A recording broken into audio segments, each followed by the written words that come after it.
आदिनाथ जी भगवान की, परम पूज्य आचार्य भगवंत गुरुदेव श्री विद्यासागर जी महाराज की, वर्तमान आचार्य परमेष्ठी गुरुदेव श्री समय सागर जी महाराज, समस्त मुनि संघ की जय हो।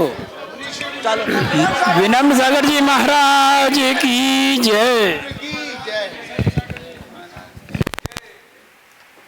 मुगल काल के इतिहास में वह बात दर्ज है जब दिल्ली में मुगल साम्राज्य स्थापित था। स्थापित साम्राज्य में बादशाह ने सारे धर्म के अनुयायियों को बुला करके कहा, अपने अपने धर्म का प्रभाव सिद्ध करो। आपके धर्म में क्या प्रभाव है, कैसा आपका धर्म प्रभावित करता है। ये बात मुगल राजा ने जब सभी लोगों से कही तो उसके बाद सभी समाज के लोग चिंतित हुए कि राजा मुगल है, वो निश्चित रूप से धर्म परिवर्तन की ओर लेकर के हम सबको आज नहीं तो कल डालेगा। और राजा ने वो बात कह भी दी कि अगर तुम अपने धर्म का प्रभाव सिद्ध नहीं कर पाए तो फिर निरर्थक धर्म को छोड़ करके आपको सार्थक धर्म को स्वीकार करना पड़ेगा। जितने भी धर्मावलंबी थे, अन्य मत के अनुयायी थे, उन्होंने अपने अपने पुरुषार्थ करके अपने अपने धर्म का प्रभाव दिखाने के लिए कुछ ना कुछ बातें, कुछ ना कुछ साधन इकट्ठा करके अपनी तैयारी करने लगे। और दिल्ली के जो गणमान्य जैन श्रावक थे, चूँकि वहाँ पर कोई भी मुनि महाराज नहीं थे, कोई मुनि महाराज नहीं, महाराज थे कोल्हापुर के पास एक गांव में। और वो जमाना था कि जब दिल्ली से कोल्हापुर आने में कम से कम 1.5 माह का समय लगता था। महाराज से, बादशाह से कहकर के जैन समाज के करीब 60-70 लोगों के दल ने कहा कि आप हमें 3-4 महीने का समय दीजिए, हम 4 महीने के बाद अपने धर्म के प्रभाव की कोई बात आपके सामने रख पाएंगे। महाराज बादशाह ने बहुत अच्छे से 4 महीने की अनुमति दे दी। कहा कि आप 4 महीने बाद अपने धर्म का प्रभाव हमारे पूरे राजसभा में सिद्ध करिए, नहीं तो आप समझते। और जैन समाज के जो भी लोग थे, उनके मन के अंदर वो भाव था कि अगर प्रभाव सिद्ध नहीं कर पाए तो फिर अपने धर्म की रक्षा कैसे होगी। आज आपसे कहा जाए कि आप अपने धर्म का प्रभाव सिद्ध करिए, आज मान लीजिए वही मुगल शासन की स्थिति आए तो हम अपने धर्म का प्रभाव कैसे सिद्ध करेंगे किसी के सामने। हमारे पास सिद्ध करने के लिए क्या है। अपने अपने अंतर मन में मैं आप सबके बीच में सवाल छोड़ रहा हूं, उत्तर आप अपने अंतर मन में रखिएगा। लेकिन सोचिएगा कि सामूहिक रूप से हम किसी अन्य मत के सामने अपने धर्म का प्रभाव कैसे सिद्ध कर सकते हैं। 60-70 लोगों का दल दिल्ली से चल करके कोल्हापुर के पास छोटे से गांव में एक मुनि महाराज विराजमान थे। गौरवर्णी काया थी, अच्छा मजबूत कुर्मोन्नत पदचाप थी, कछुए के जैसे पैर थे। कछुए के जैसे जिनके पैर होते हैं वे महापुरुष माने जाते हैं। सामुद्रिक शास्त्र है जिसके पंजे और सिर्फ एड़ी का निशान पड़ता हो लेकिन बीच के भाग में निशान कभी ना पड़ता हो, ऐसे महापुरुषों में उनका नाम आता था। 60-70 लोगों का दल 1.25 महीने के प्रवास के बाद महाराज के पास पहुंचा। महाराज से हाथ जोड़ करके कहता है, महाराज बड़ा संकट आ गया है धर्म पर, आप कृपा करिए। महाराज निराकुलता से, शांति से बैठे थे।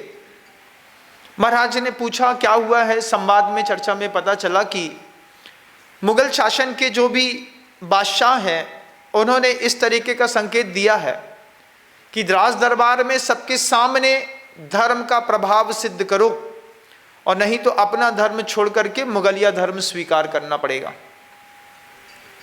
ऐसे में तो हमारी माँ, बहनें, बच्चे और हमारे पारिवारिक और सामाजिक सांस्कृतिक व्यवस्थाएं ही नष्ट हो जाएंगी। आप कुछ कृपा करिए। और 60-70 लोगों के मन के अंदर इतना भय था कि उस भयाक्रांत अवस्था में महाराज ने उनको देखा और देख करके सिर्फ मुस्कुराए, मुस्कुरा करके आशीर्वाद की मुद्रा देखते हुए चिंता नहीं करो, अच्छा होगा, ऐसा कह करके छोड़ दिया। और 1.5 महीने तक वे लोग रोज महाराज के आगे पीछे होते, महाराज आप चलो, आप पधारो, आप पधारो। दिल्ली पधारने में 1.5 महीना लगेगा और 1.5 महीने बाद आप पहुंच पाएंगे। उस समय तक का हमने जितना समय लिया है उस समय से अतिरिक्त समय अगर महाराज ने ना दिया तो फिर गड़बड़ हो जाएगी। और वे मुनि महाराज 1-1.25 महीने तक घुमाते रहे, लेकिन दिल्ली नहीं गए। जब लास्ट के सिर्फ 7 दिन शेष रहे और 60-70 लोगों का जो दल था, उस दल ने बड़ी आकुलता आचार्य महाराज के सामने रखी, तो महाराज ने एक ही बात कही, आप चिंता मत करिए, हमारी जवाबदारी है। इतनी सी बात कह करके उन्होंने 3-4 दिन, 5 दिन और निकल गए। अंतिम वो दिन सामने आया कि दूज के दिन वह बात राज दरबार में रखनी है। एकम के दिन 60 के 60 लोग भी कोल्हापुर में हैं, मुनि महाराज भी कोल्हापुर में हैं। कोई दिल्ली तक जाने की, कहीं तक दूर तक ना कोई गंध है, ना कोई बात है, कुछ भी नहीं। एकम के दिन 60-70 बड़े बड़े गणमान्य लोगों ने मुनि महाराज से कहा कि महाराज जैन धर्म का तो प्राण ही निकल गया, क्योंकि अब तो निश्चित रूप से दिल्ली में एक भी जैन का रहना मुश्किल हो जाएगा। यथार्थ घटना बता रहा हूं आप सबको, यथार्थ। मुगल शासन के इतिहास में ये घटना आज भी भारतीय संस्कृति में एविडेंस के रूप में रखी हुई है। आप कभी आर्कियोलॉजिकल डिपार्टमेंट से इस घटना की खोजबीन करेंगे, आपको हूबहू शब्द वहां पर मिलेंगे। एकम के दिन मुनिराज शाम के समय 60 लोगों से, 70 लोगों से कहते हैं, कल दरबार में प्रस्तुत होना है ना? हाँ महाराज, सुना है सब पहुंच गए हैं वहां पर, हम ही नहीं पहुंच पाए, महिलाओं की आबरू का क्या होगा? महाराज कहते हैं चिंता मत करो, 70 के 70 लोग एक साथ एक चादर पर सोना, और 70 के 70 लोग एक साथ एक चादर पर सोए। सुबह उठे तो सबने अपने आप को दिल्ली के अंदर पाया। मुनि महाराज भी दिल्ली में, 70 के 70 लोग भी दिल्ली में। जब लोग सो करके उठे, क्योंकि जब गहरी नींद में सबके सब सो गए, तब मुनि महाराज ने अपने धर्म का प्रभाव छोड़ा। 70 लोगों के साथ मुनि महाराज स्वयं दिल्ली में खड़े दिखाई दिए। लोग जैसे ही उठे, उठ करके देखा कि ये तो दिल्ली आ गई, कहाँ से आ गई, कैसे आ गई, कब आ गई? 70 लोग तो आश्वस्त थे कि गुरु महाराज की कृपा है, गुरु महाराज के आशीर्वाद से ये कमाल हो रहा है। और ये बात देखते देखते पूरी दिल्ली से राज दरबार में बादशाह के पास तक पहुंच गई कि इन लोग कहीं कोल्हापुर दूर से जा करके किसी दिगंबर साधु को लेकर के आए हैं, और सुनते हैं कि कल तक तो वो कोल्हापुर में थे, आज वो सीधे यहां पर आकर के खड़े हो गए। वे मुनिराज और उनके बारे में जब सभी लोगों को पता चला, सभी लोगों को पता चलने पर बादशाह को भी पता चला। बादशाह ने कहा जैन धर्म के लोगों से, आइए और अपने धर्म का प्रभाव राज दरबार में पूरी खचाखच भरी सभा के बीच में सिद्ध करिए। और बादशाह के मन के अंदर वो बात सूझी कि जो इतना बड़ा जादूगर है, उस जादूगर का जादू मैं भी खुद अपनी आंख से देखूंगा। तो महाराज जो बादशाह थे, उन बादशाह ने एक थाली पर मांस के टुकड़े रखे, मांस के टुकड़े रख के उसको कपड़े से ढका, कपड़े से ढक करके, और सामने जब दिगंबर मुनिराज आकर के सामने खड़े हुए, पीछे जैन समाज के लोग थे, 5-7 लोगों ने हाथ जोड़ करके कहा, हम अपने धर्म का प्रभाव आपके बीच में प्रस्तुत करने के लिए अपने गुरु महाराज को साथ में लेकर के आए हैं। आप हमारे गुरु महाराज हैं, वो आपको धर्म का प्रभाव दिखाएंगे कि जैन धर्म का क्या प्रभाव है। बादशाह कहते हैं अवश्य। और उन्होंने थाली पर मुनि महाराज के लिए कुछ उपहार प्रस्तुत कर दिया। थाली के अंदर मांस के टुकड़े कपड़े से ढके हुए, बादशाह के हाथ में थाली, सामने मुनि महाराज खड़े, और बादशाह महाराज से कहते हैं कि महाराज बताइए हमारे हाथ में क्या है।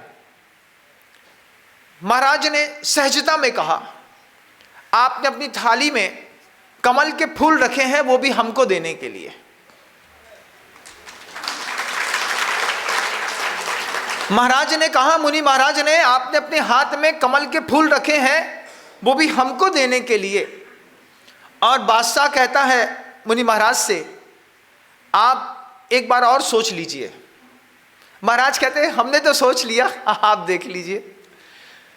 बादशाह कहते हैं हमने अपने हाथ से उठा करके यहाँ पर ये चीज़ें रखी हैं, ढकी हैं।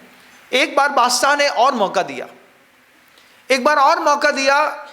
मुनि महाराज से कहा बादशाह ने कि आप एक बार और सोच लीजिए कि मेरे हाथ में आपको देने के लिए क्या है। महाराज बिल्कुल आश्वस्त होकर के बोले, आपके हाथ में थाली में कमल के फूल रखे हैं, आप मुझे देने के लिए लाए हैं, आप चाहें तो इसका कपड़ा हटा सकते हैं। और बादशाह ने, क्योंकि बादशाह ने अपने हाथ से ही वह चीज़ रखी थी, एक बार और कहते हुए कहा, अगर इसके नीचे कमल के फूल नहीं निकले तो आपको पता है ना क्या होगा। महाराज कहते हैं मुझे सब पता है क्या होगा, आप तो कपड़ा हटा सकते हैं। और बादशाह ने जब अपने उस कपड़े को हटाया तो नीचे से कमल के फूल देख करके पूरी सभा गदगद रह गई। वे मुनिराज पूरी खचाखच भरी हुई राजसभा में अपने धर्म का प्रभाव छोड़ दिए। मुगल बादशाह उनके नीचे आकर के हाथ जोड़ करके कहता है, हमने सोचा नहीं था कि एक दिगंबर साधु के पास इतनी भी ताकत होती होगी। फिर मुगल बादशाह ने कहा कि तन की उरियानी से बेहतर है नहीं कोई लिबास।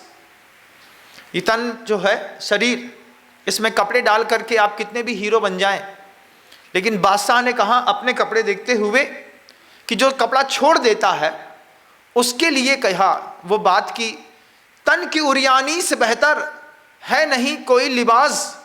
ये वो जामा है जिसका कोई उल्टा और सीधा नहीं होता। कोई भी कपड़ा पहनते हैं, अगर उल्टा पहन लो ना देख पाओ तो पड़ोसी बोलता भाई साहब जल्दीबाजी में उल्टा हो गया, सीधा कर लो। लेकिन दिगंबर मुद्रा में कोई उल्टा और कोई सीधा नहीं होता। ये लिबास ही अपने आप में बड़ा जबरदस्त है। उनकी आवभगत हुई, सबके बीच में जैन साधु का, जैन मुनि का सम्मान हुआ। जैन शावक भय मुक्त हुए। राज दरबार में बादशाह ने कहा जैन धर्म के ऊपर किसी भी प्रकार की आंच आएगी तो ये राजाश्रय जैन धर्मावलंबियों को हमारी तरफ से दिया जाता है। उनके धार्मिक क्षेत्रों में किसी भी प्रकार का हम कोई भी हस्तक्षेप नहीं करेंगे, क्योंकि जैन धर्म एक अपने आप में प्रभावी धर्म है। प्रभाव सिद्ध हो गया। 60-70 जो शावक आए थे, वे सारे के सारे शावक मुनि महाराज को अपने घर लेकर के उपाश्रय में लेकर के गए, आहारचर्या इत्यादि हुई, और न जाने कब वे मुनि महाराज वापस कोल्हापुर के उसी छोटे से गांव में वापस पहुंच गए। खोज का विषय बना, लेकिन ये कहानी मुगल इतिहास में आज भी दर्ज है। एक एक शब्द यथार्थता के साथ आपके बीच में रख रहा हूं। और फिर वे मुनिराज धीरे धीरे करके जब उनका समय आया तो उन्होंने जब अंतिम समय आया, अंतिम समय आने पर उन्होंने अपने हाथ से मंत्रित करके एक नींबू फेंका, और नींबू फेंक करके उन्होंने कहा कि जहां पर ये नींबू गिरेगा उसी स्थान पर मैं संलेखना लूंगा। और वह स्थान पर जहां पर वह नींबू जाकर के गिरा, उन्होंने उस स्थान पर चयनित करके संलेखना ली। संलेखना लेने के बाद जब उनकी निर्दोष संलेखना संपन्न हुई, वहां पर उनकी एक छतरी बनाई गई। वो छतरी आज भी बनी हुई है। उस छतरी को बनाई गई, गांव का नाम पड़ा अक्कीवाट। अक्कीवाट में भट्टारक विद्यासागर मुनि महाराज की एक छतरी पहले से बनी हुई है। हम जिन आचार्य विद्यासागर जी महाराज जी के अनुयायी हैं, भक्त हैं, सेवा करने का हमको सौभाग्य प्राप्त हुआ है। ये सदी में दूसरे विद्यासागर जी महाराज, पहले विद्यासागर जी महाराज जिनकी संलेखना अक्कीवाट गांव में भट्टारक शब्द लगा था। भट्टारक शब्द अपने आप में बड़ा महत्वपूर्ण शब्द होता है। बटान शब्द से भट्टारक शब्द की उत्पत्ति हुई है, जिसमें जो मुनिराज होते हैं दिगंबर मुद्राधारी, वे लोगों के बीच में आवाहन करते हैं कि किसी को जिन धर्म में कोई शंका हो, जैन शासन के बारे में कोई समझना चाहता हो, आगम जानना चाहता हो, परलोक की व्यवस्थाएं जानना चाहता हो, मोक्ष की प्राप्ति का उपाय जानना चाहता हो, तो एते तेते त्वरितम यहाँ पर आइए, आकर के हमसे साक्षात करिए, हमसे संवाद सुनिए।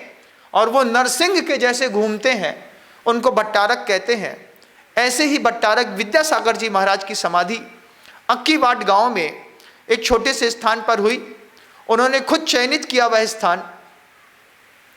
वहां पर एक छतरी बनी, और जितने भी गांव के लोग थे, चूंकि वो सभी के सभी लोग उनकी महिमा से परिचित थे। महिमा बहुत बड़ा अद्भुत शब्द है। जिसकी मही माँ हो, उसका नाम, उसको महिमा कहते हैं। मही का मतलब धरती। जिसकी धरती ही माँ हो, उसकी महिमा अपने आप में अद्भुत होती है।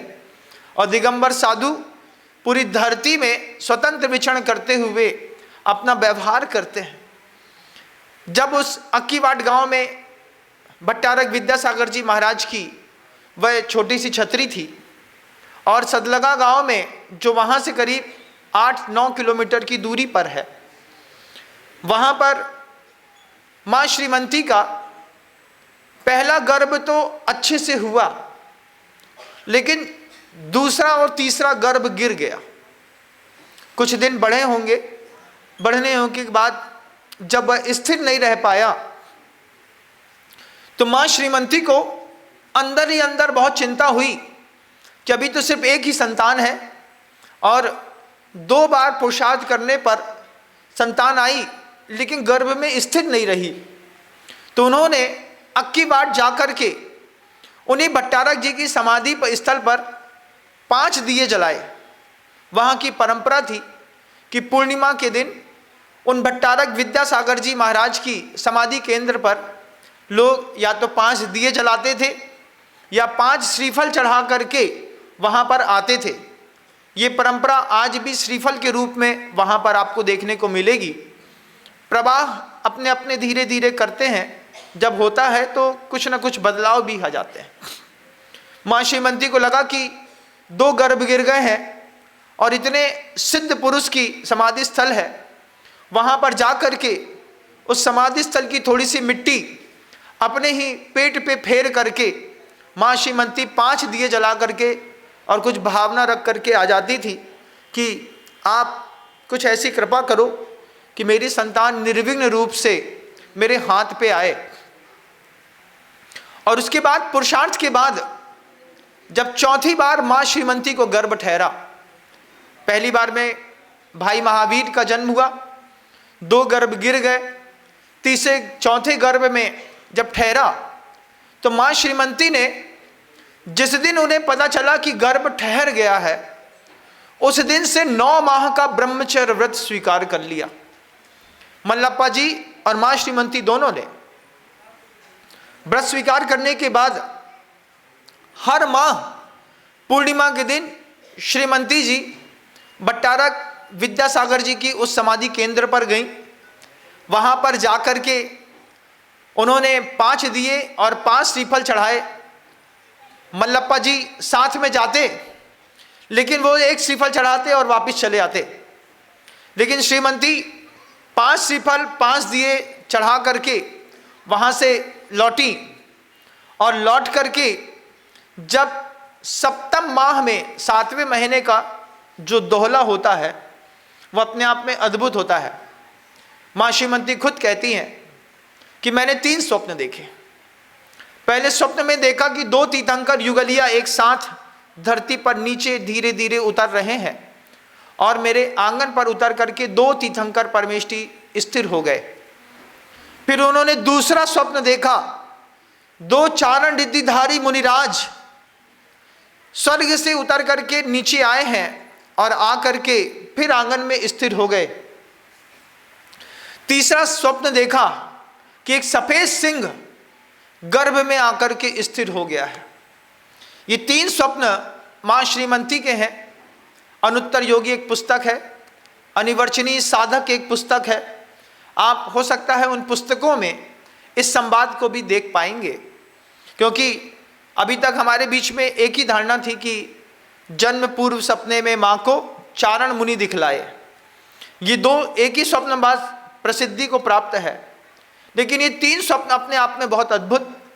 मां श्रीमती के गर्भ में जब द्वितीय संतान का जन्म होना था, 7 महीने 8 महीने 9 महीने सब कुछ बिल्कुल पूर्णिमा के साथ पूरा हो गया, तो वो दिन भी चूंकि मां श्रीमती हर पूर्णिमा को जाकर के भट्टारक विद्यासागर जी महाराज की समाधि स्थल पर 5 दिए जलाती थी। अगली आने वाली संतान जब जन्म लिए तो वो भी शरद पूर्णिमा थी। वह शरद पूर्णिमा थी और दूसरी शरद पूर्णिमा जब 12 साल के बाद उन्हीं मां श्रीमती को दोबारा गर्भ हुआ। बीच में और भी संतानों का आना हुआ, लेकिन जब समय सागर जी महाराज जी का जन्म हुआ, आप आश्चर्य मानेंगे, उस दिन भी शरद पूर्णिमा थी। भावों का क्या गजब का प्रभाव है, भक्ति क्या गजब की चीज होती है। आज भी अक्की वाट में भट्टारक विद्यासागर जी महाराज की वह समाधि केंद्र बना हुआ है।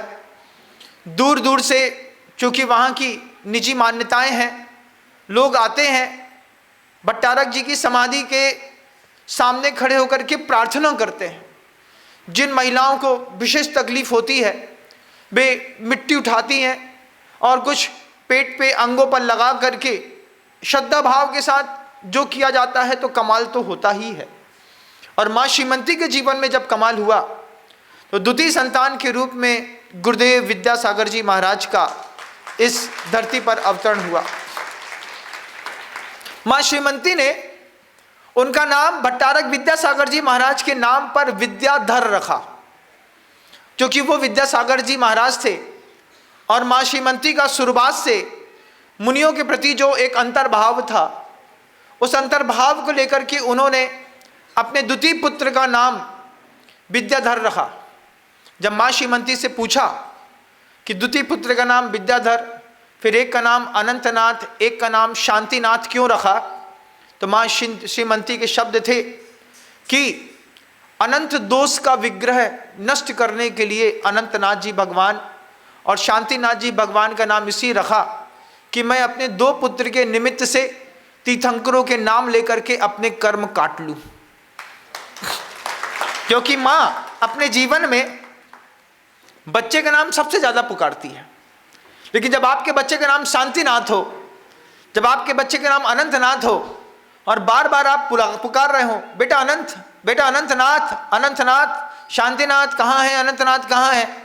तो जितनी बार शब्द में से शब्द ब्रह्म भी निकलता है, तीर्थंकरों के नाम अनवर्थ संज्ञक होते हैं। जिस हमारे आपके नाम में तो आपकी हमारे अंदर वो गुण हो भी सकते हैं और नहीं भी, लेकिन तीर्थंकरों के नाम अनवर्थ संज्ञक होते हैं।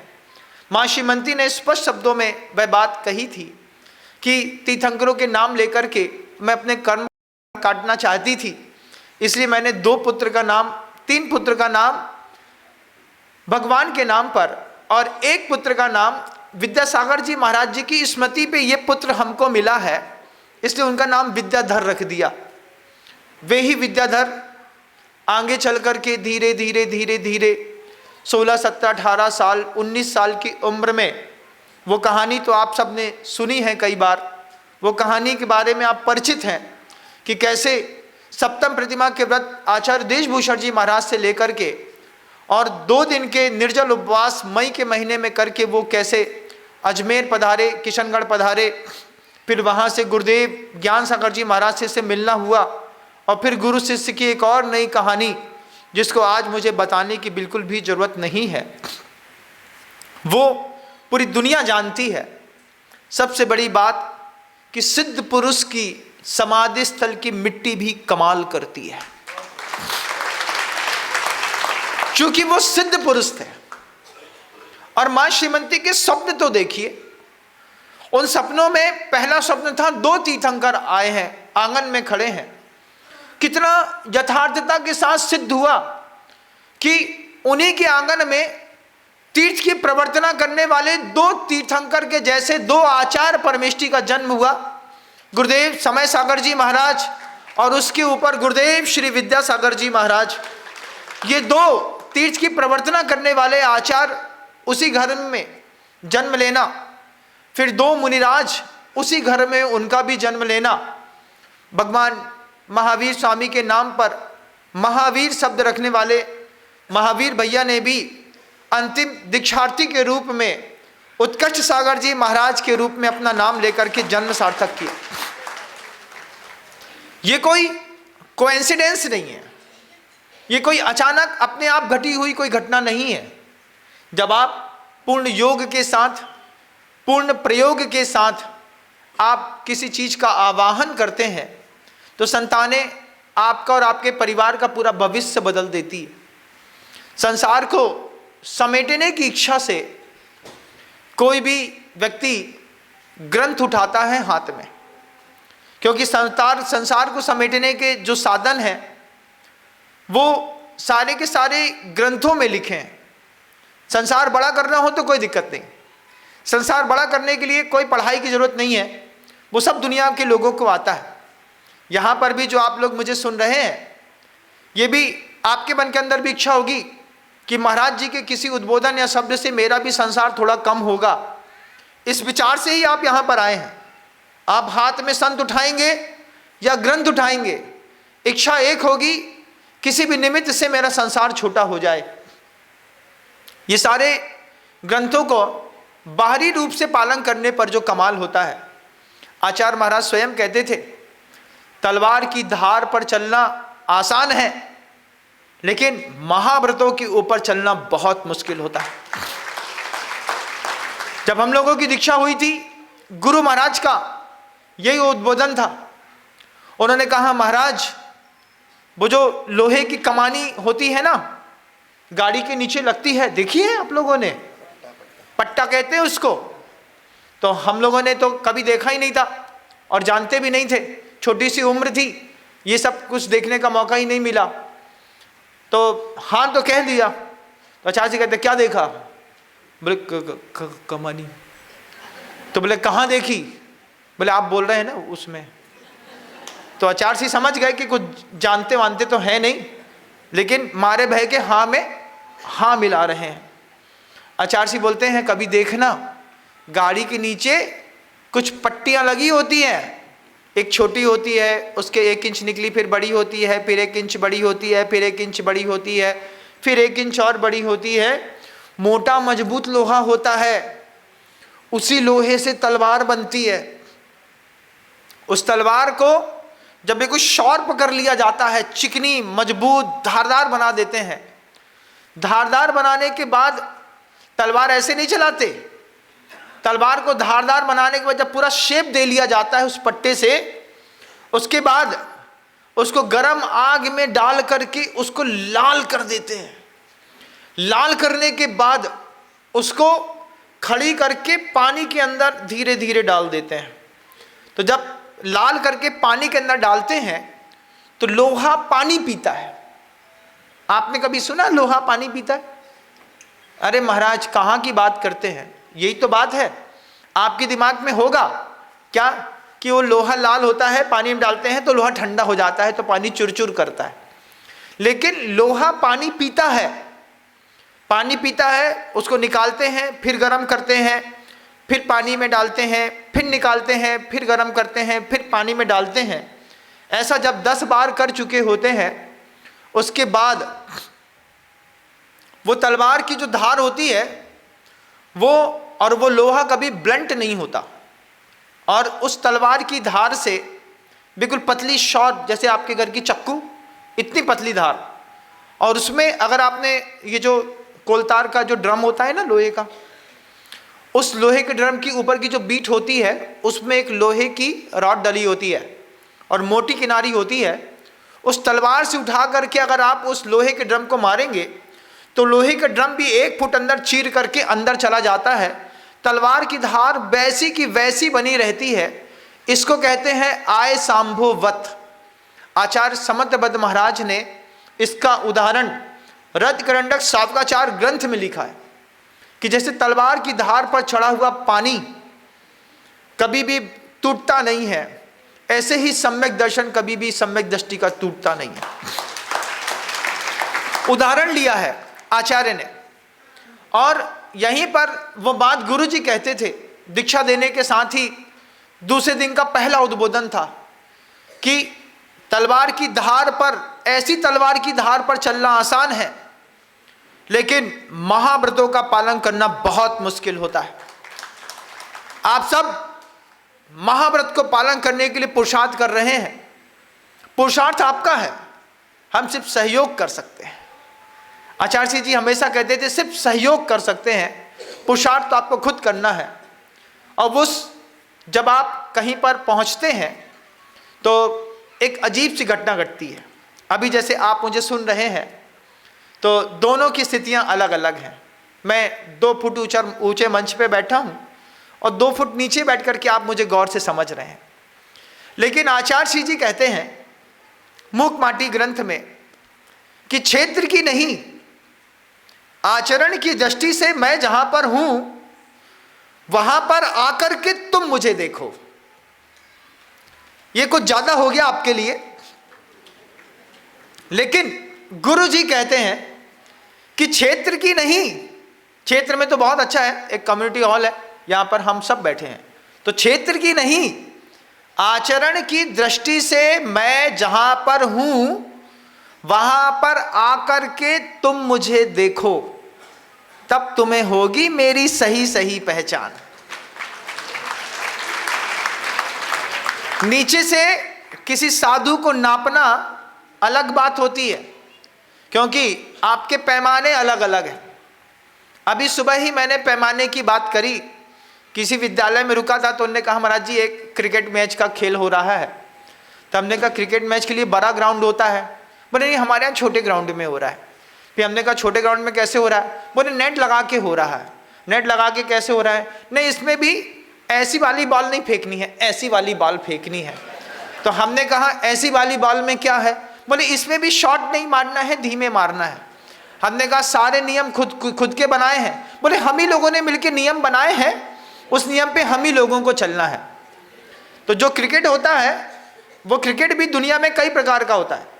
एक ओरिजिनल मैदान पे खेले जाने वाला क्रिकेट, उसके रूल्स रेगुलेशन अलग हैं। तो ये ओरिजिनल क्रिकेट वाला मैदान के खिलाड़ियों के रूल्स रेगुलेशन अलग हैं। यहां का रेगुलेशन सहन न होगा आपसे। क्यों महाराज? वो तो बहुत कठिन है। ये शीतल जी कटारिया यहां पर बैठे हुए हैं, ये हमारे साथ केकड़ी से पैदल चल रहे थे और इनकी बड़ी वाली ढम्पाला एक बहुत बड़ी कार थी, पीछे पीछे चल रही थी, हाथी के जैसे दिख रही थी। वो पीछे पीछे वो चला रहा था, ये पैदल चलते चलते पसीना आ गया। फिर बोलते हैं धन्य है महाराज आप। तो हमने कहा आप भी धन्य हैं। फिर ने बताया कि महाराज एक ज़माने में मैं आचार्य जी के साथ पैदल चल रहा था, पैर में फोला पड़ गया, इस चक्कर में दीक्षा छोड़ दी, नहीं तो आज भी मैं मुनि होता। तो हमने कहा कि अगर मुनि होते तो आज हमारे माथे ऊपर बैठे होते, हम नीचे बैठ करके नमोस्तु कर रहे होते। फिर हमने कहा विचार क्यों बदल गया? बोले एक फोले ने महाराज जिंदगी बदल दी। मैंने कहा उसके बाद क्या हुआ? बोले अब जिंदगी भर दिल में फोला पड़ रहे हैं, पैर में फोले नहीं पड़ते। संसार में रहने वाले को हर बात में फोला है, क्योंकि वो बेचारा फोले के बीच में रहता है। यहां पर सिर्फ पैर में फोला पड़ता है। आचार्य जी कहते थे पैर में फोला चल जाएगा, श्रद्धा में फोला ना पड़े, बस इस बात का ध्यान रखना। क्या गुरुजी क्या गजब का देते थे। और आचार्य जी के साथ में रह करके, जैसे लोहार की भट्टी के पास में रखा हुआ लोहे की जो संसी होती है, लोहार की भट्टी के पास की संसी देखी है? नहीं देखा? देखी होगी कभी। लोहार के भट्टी की जो संसी होती है, वो तपाता किसी भी चीज को, बनाता किसी भी चीज को, संसी को हर बार तपना और बनना पड़ता है। संसी फालतू में हर बार गर्म होती है। कभी महसूस किया? नहीं किया? किया। ऐसे ही हम लोग गुरु जी के साथ, मेरा तो सौभाग्य रहा कि मुझे गुरु जी के साथ 20 साल रहने का मौका मिला। कुछ भी होता था, किसी की भी दीक्षा हो, संसी पहले तपती थी। दीक्षा इनकी भी होनी है तो डांट हम लोग पहले खाएंगे। हमने कहा ये क्या है? बोले नहीं, वो बनाना तो कुछ और है, लेकिन साथ में संसी को तपना ही पड़ता है। तो हम लोग संसी की जैसे हर बार आचार्य जी के पास उस लोहार की भट्टी पे 20 साल तक, सौभाग्य की बात है, लोहार ने संसी अपने पास रखी, इस विश्वास के साथ कि ये संसी अपना आकार नहीं बदलेगी, इसलिए 20 साल रहने का मौका मिल गया। और वास्तव में जो इतने बड़े गुरु महाराज के साथ 20 साल रह ले, वो क्या खाक दुनिया के पलटाने पर पलटेगा? हम ना पलटने वाले किसी के पलटाने से। हम जिस लोहार की संसी थे, हम आज भी उसी लोहार की संसी हैं। लोहार का हाथ बदला, संसी वही की वही है। कल वो संसी आचार्य विद्यासागर जी महाराज के हाथ में थी, आज वो संसी, उसका मालिक आचार्य समय सागर जी महाराज है। क्योंकि संसी का काम है लोहार के विश्वास को बनाए रखना। एक अच्छे शिष्य का काम है अपने गुरु के विश्वास को बनाए रखना। गुरु विश्वास रखता है। जैसे ये बात भी परंपरा से सीख करके आया। गुरुजी कहते थे, दादा गुरु ज्ञान सागर जी महाराज जी ने एक बार मुझसे कहा था गुरुकुल बनाना, और वो शब्द कहे थे, इसलिए मैं उस काम पे लग गया। मैं सोचता रहा, हर बार हमारे मुनि श्री निसर्ग सागर जी महाराज ने वो बात हमारे कान में डाली। इनका चिंतन बड़ा गजब का है बंधुओं। इन्होंने कहा हमसे, निसर्ग सागर जी महाराज ने, कि महाराज दादा गुरु ज्ञान सागर जी महाराज ने आचार्य जी से तो कहा था कि गुरुकुल बनाना, लेकिन आचार्य जी ने किसी शिष्य से नहीं कहा कि गुरुकुल बनाना। आप इस बात को देखिए, उन्होंने जवाबदारी सिर्फ एक के हाथ में सौंपी, गुरुदेव समय सागर जी महाराज के हाथ में, कि आपको जैसा परंपरा में चलता चला आया है वैसा ही चलाते रहना है। इसका मतलब है कि परंपरा में जो गुरुकुल बनाने की बात दादा गुरु ज्ञान सागर जी महाराज ने गुरुदेव से कही थी, वो बात आचार्य जी आचार्य पद के साथ गुरुदेव समय सागर जी महाराज को दे गए। विचार की बात थी, मेरे दिमाग में तो वो बात ही नहीं आई, लेकिन जब हमारे निसर्ग सागर जी महाराज ने ये बात हमारे कान में डाली, हम इस बात को भी देखते रहे, सुनते रहे। सुन करके, समझ करके चीज़ समझने का एक नया मौका मिलता है।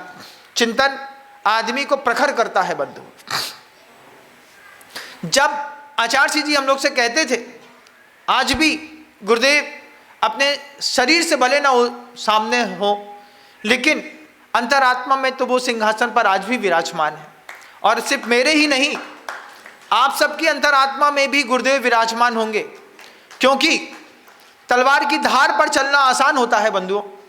जब आप मुनि बनते हैं, मुनि बनने के बाद जब आप मुनि होकर के किसी आइडियल मुनि को देखना चाहते हैं कि हमारा आइडियल कौन होगा, तो आइडियल में सिर्फ एक आइडियल निकले, गुरुदेव स्वयं अपने आप में, जिनकी अहिंसा, जिनका सत्य, जिनका अपरिग्रहवाद का सिद्धांत, जिनका ब्रह्मचर्य देवताओं को भी आश्चर्यचकित कर गया।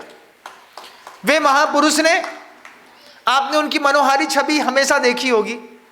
जब भी किसी से संवाद किया, आंखें हमेशा नीचे झुकी रही। महिलाएं थक गई कि एक बार जी भर के आंख उठा करके वो हमको तो देख लें। सागर भाग्योदय की घटना है। कांच के कवर्ड कैंपस पर गुरुदेव बीच में बैठे थे और एक महिला 70-75 साल की आचार्य को सामने खड़ी होकर के बार बार बोले, महाराज नमोस्तु, महाराज नमोस्तु, महाराज नमोस्तु, महाराज नमोस्तु। आचार्य चुपचाप नीचे बैठ करके पढ़ रहे थे, कुछ नहीं बोल रहे थे। पूरब से नमोस्तु कर लिया। महिला ने देखा कुछ असर नहीं है, सामने पत्थर के सनम बैठे हुए हैं। पत्थर के क्या है, क्योंकि चाहते हैं हम गुरुदेव को। दक्षिण में गई, दक्षिण में जाकर के बोली कि कान यहाँ इस तरफ है, हो सकता है यहाँ से आवाज ना जा रही हो तो यहाँ से बोल दे। तो यहाँ से बोला, महाराज नमोस्तु, महाराज नमोस्तु, महाराज नमोस्तु, महाराज। कोई असर नहीं। पश्चिम से हो जाए, थोड़ा पास था पश्चिम, कोई असर नहीं। उत्तर में खड़े होकर के जैसे नमोस्तु महाराज कह दिया तो वॉलंटियर कहता है, माँ आधा घंटा होगा यहाँ पर खड़े खड़े, अब जाओ दूसरे को दर्शन करने दो। खूब दर्शन कर ले तुमने, खूब देख लिया आचार्य जी को। बोले हमारे देखे से का होत है भैया, बे हमें देखे तब तो हमारी जिंदगी सार्थक है। हमारे अकेले देखने से क्या होता है, गुरु भी तो हमारी तरफ देखें, गुरु भी तो हमें समझें, गुरु भी तो हमारे साथ जिए, गुरु भी तो हमको कुछ सुधारें, कुछ बताएं। गिने चुने लोग जिनको गुरु की सन्निधि मिली। आप सब महानुभाव गुरु जी को बहुत अच्छे से जानते होंगे, लेकिन आप में से बहुत कम लोग ऐसे होंगे जिनको गुरु जी बहुत अच्छे से जानते होंगे। जिनको गुरु जी बहुत अच्छे से जानते होंगे वे अपने आप में अभूतपूर्व सौभाग्यशाली लोग। मैंने हमेशा उन लोगों की तलाश करी, उनको ढूंढा कि आपने ऐसा कौन सा काम किया कि गुरु जी के दिल में आपने जगह बनाई और जगह जगह पर अलग अलग तरीके के लोग मुझे मिलते रहे। वो महिला कह गई इस बात को कि मेरे देखने से क्या होता है, एक बार गुरु देख ले तो जिंदगी के रंग बदल जाते हैं।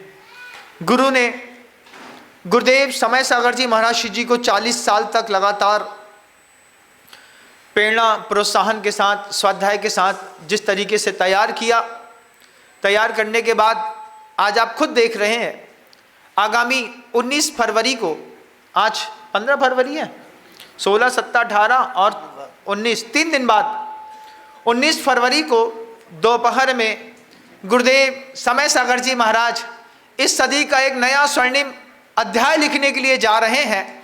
24 से ज़्यादा मुनि दीक्षा देने का अपना उन्होंने मन बनाया है।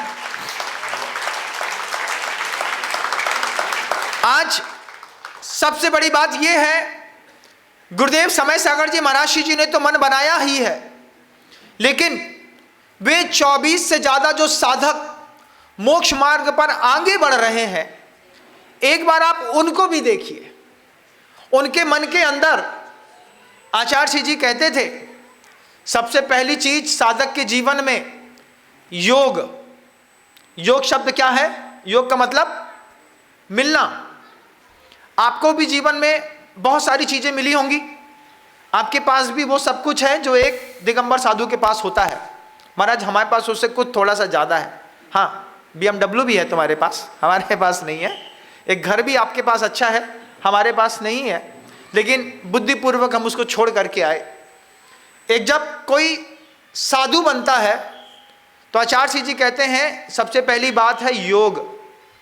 जो मिला है उसको पूछो कि मुझे क्यों मिला है। आँख मिली है, नाक मिली है, कान मिला है, जिह्वा मिली है। मुझको पूछो, अपने आप से पूछो हमको क्यों मिला। आपके साथ दिक्कत क्या है? आपको जो मिला है आपको उसकी कदर नहीं, आपको जो नहीं मिला है आप उसके पीछे भाग रहे हैं। लेकिन जब साधक जीवन में प्रवेश करता है कोई व्यक्ति, तो गुरु जी पहली बात ही कहते हैं कि जो मिला है बस उसकी चिंता करो। जो मिला, तो पहली बात तो योग, योग के बाद साधु के जीवन में दूसरी चीज है प्रयोग। चीज तो मिली है, अब हम इसका प्रयोग भी कर लेते हैं।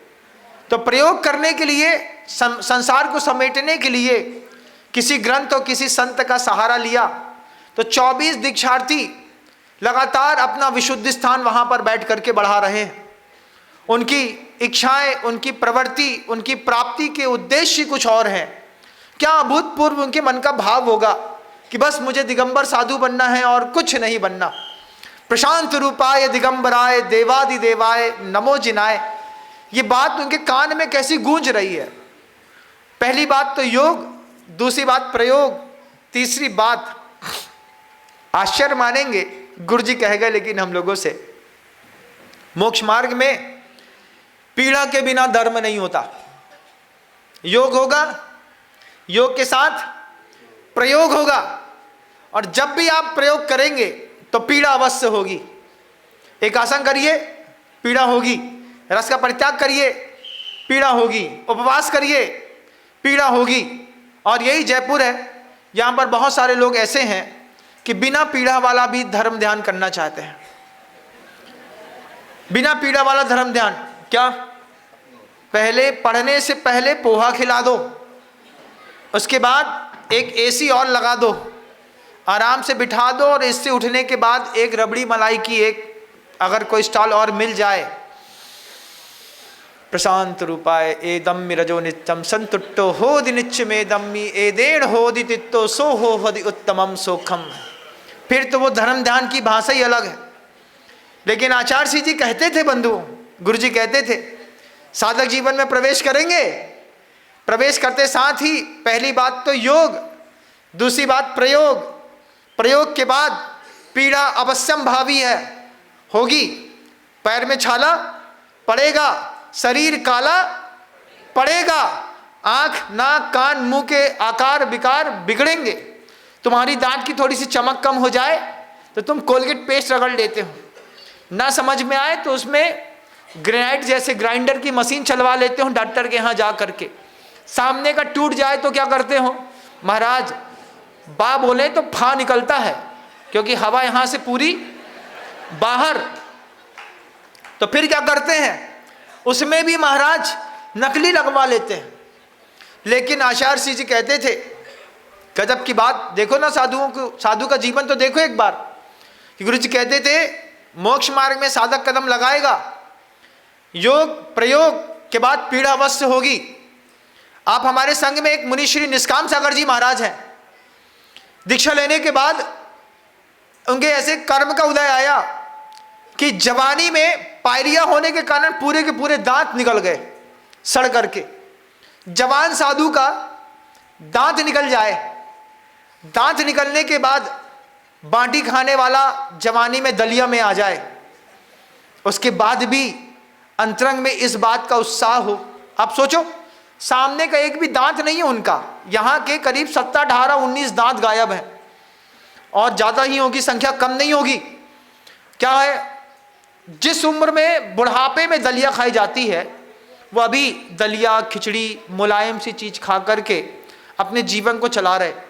जवान है, 35 साल की उम्र, लेकिन मोक्ष मार्ग में कदम रखने के बाद, योग और प्रयोग के बाद पीड़ा, पीड़ा के बाद और बड़ी चीज है। गुरुजी हम सब से कहते थे कि मार्ग में पीड़ा मिलेगी, पीड़ा मिलते साथ ही धर्म से प्रेम खत्म हो जाता है। तो पीड़ा के बाद प्रेम बनाए रखना। पीड़ा के साथ प्रेम किसको मिला? साधु को। पैर छाले चल करके आए, पैर में छाला पड़ा है, बैठे नहीं, पहले समाज सामने खड़ी है, महाराज प्रवचन दे दो। हमने कहा पानी की एक बूंद से गुटक तो रहे नहीं है, अभी 1 घंटा सुनाना तो पड़ेगा, क्योंकि समाज का तो नियम है, पहले वाणी बाद में पानी।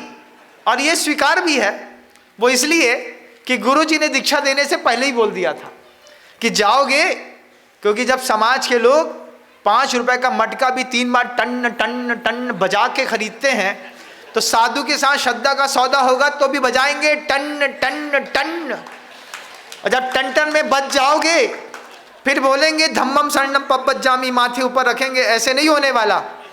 हम भी सोच के आए हैं कि जयपुर वाले थोड़ा हमको भी बजा लें टन टन टन, हमको भी अच्छा लगेगा, आपको भी अच्छा लगेगा कि एक अच्छे साधु से बहुत दिनों बाद आपका भी एक अच्छा परिचय हो गया। आचार्य जी कहते हैं साधक के जीवन में सबसे पहले योग, योग के बाद प्रयोग, प्रयोग के बाद पीढ़ा, पीढ़ा के बाद भी अगर धर्म के प्रति प्रेम बचा रहा, नहीं तो बुद्ध जैसे लोग हार गए महाव्रत से। बंधुओं, इतिहास गवाह है, गुरुजी ने हमसे कहा था, सभी से कहा था, हम साधकों से, कि ये महाव्रत इसको हल्का मत समझना। जो बौद्धों में बुद्ध हुए हैं, ये बुद्ध ने त्रिपिटक ग्रंथ में खुद लिखा, मैं एक समय दिगंबर था, पिची कमंडल हाथ में लेकर के चलता था, गर्म पानी पीता था, प्रासूक जल पीता था, शुद्ध भोजन सिर्फ एक बार करता था, शावक के हाथ का दिया हुआ, उसमें मांगता नहीं था, मेरे तन पर एक भी कपड़ा नहीं था, पैर में कांटे छुप जाते थे, पैर छिल जाते थे, मुझसे सहन नहीं हुई वो महाव्रत की परिभाषाएं, महाव्रत की पीड़ा सहन नहीं हुई। बुद्ध जैसे बुद्धों ने भी महाव्रत छोड़ करके मध्यम मार्ग स्वीकार कर लिया, और आज आपके घर की माएँ ऐसा पुत्र जन्म दे देती हैं कि वे श्रीमंती के लाल के जैसे विद्यासागर महाराज बन जाते हैं। अपने खून पे गर्व करो। अगर तुमने किसी घर में व्रती, अणुव्रती, महाव्रती को पैदा किया, गर्व करो इस बात पे कि जो काम बुद्ध से ना हो पाया उसको हमारे घर का बुद्धू आचार्य विद्यासागर जी महाराज की कृपा से करके निकल गया। कितनी बड़ी बात है कि बुद्ध ने उस समय धर्म छोड़ दिया, 5 महाव्रत छूट गए उसके हाथ से, और फिर उन्होंने खुद त्रिपिटक ग्रंथ में, ये उनके खुद के संवाद हैं, मैं उनके ऊपर कोई बात नहीं लगाऊंगा, उन्होंने खुद इस बात को कहा कि बाद में मैंने मध्यम मार्ग स्वीकार किया, और जब किसी भी मार्ग में मध्यमता आती है तो फिर मार्ग कितना दूषित होता है इसकी कोई सीमा नहीं रहती। बंधुओं, शिथिलाचार की एक बूंद भी अगर किसी के जीवन में प्रवेश कर गई तो फिर वो आदमी हर वक्त नई स्पीड के साथ नीचे गिरता है। ऊपर से किसी भी पत्थर को नीचे फेंको, हर सेकंड में उसकी स्पीड बढ़ती है, ऐसे ही शिथिलाचार की भी स्पीड हर सेकंड में लगातार बढ़ती चली जाती है। इसमें परंपरा संवाहक गुरुदेव विद्यासागर जी महाराज, और आज इतना कुछ टटोलने के बाद जब गुरुदेव की समाधि हुई थी, उस वक्त गुरुदेव समय सागर जी महाराज जी से कहा था कि बहुत अच्छे साधक हैं आचार्य महाराज जी, अभी अभी यहाँ से आसमानी हुए हैं, आप संघ की क्षतिपूर्ति करके एक दीक्षा दे दीजिए। उन्होंने कहा कि गुरुदेव जो संकेत दे करके गए हैं, उन संकेत, उस पैमाने पर जब तक साधक खड़े नहीं होंगे तब तक मैं किसी भी साधु को दीक्षित नहीं करूंगा। और 2 साल लगाने के बाद जब उन्होंने सबके अंतर्मन और साधना को परख लिया, आज उन्होंने वापस उनका संग्रह करके मन बनाया है कि शिथिलाचार से बहुत दूर, तलवार की धार से बहुत ऊंचे महाव्रत वे 19 फरवरी को 24 साधकों के हाथ में देने के लिए जा रहे हैं। इस मार्ग में चलिए, मोक्ष मार्ग में योग, प्रयोग, पीढ़ा, पीढ़ा के बाद भी प्रेम, और प्रेम के बाद प्रसन्नता चेहरे पर। अभी ये कटारिया जी हमसे कह रहे थे, इतना चल के आए, चेहरा चमक रहा है। हमने कहा क्यों नहीं चमकेगा, क्योंकि गुरुजी ने सिखा दिया था, इस मार्ग में कहीं भी जाना, वहां पर चेहरे पर तुम्हारी प्रसन्नता का भाव खत्म नहीं होना चाहिए। तुम्हारे चेहरे को देख करके गृहस्थों को इस बात का एहसास हो कि हमारी जिंदगी अधूरी रह गई और ये साधु सब छोड़ करके सफल हो गया। आज आप हमारा चेहरा देखिए, आपको लगेगा कि साधु के पास सब कुछ है, किसी बात की इनको कमी नहीं। आपके पास सब कुछ है कि हमारे पास सब कुछ है? बताइए महाराज, आप ही के पास सब कुछ है। निश्चित रूप से जिसको जीवन जीने का ढंग आता है उसके पास सब कुछ है। आज प्रथम दिवस है, गुरुदेव की वे स्मृतियाँ आपके बीच में रखी हैं। कल से नियमित रूप से हम यहाँ पर संवाद के लिए उपस्थित रहेंगे। आपने हमेशा बच्चों को अच्छा दिया है। एक निवेदन और होगा कि जब अवसर मिले तो अपने बच्चों को बहुत अच्छा देने की कोशिश करिएगा। ये भी एक अच्छा मौका है कि इस बहाने से हम अपने बच्चों को बहुत अच्छा दे सकते हैं। आज आप उपस्थित हुए हैं, कल अगर आपके बगल में आपका पुत्र या पुत्री भी बैठी मिलेगी तो मुझे लगेगा कि आपको भी चिंता है धन के प्रवाहमान करने की।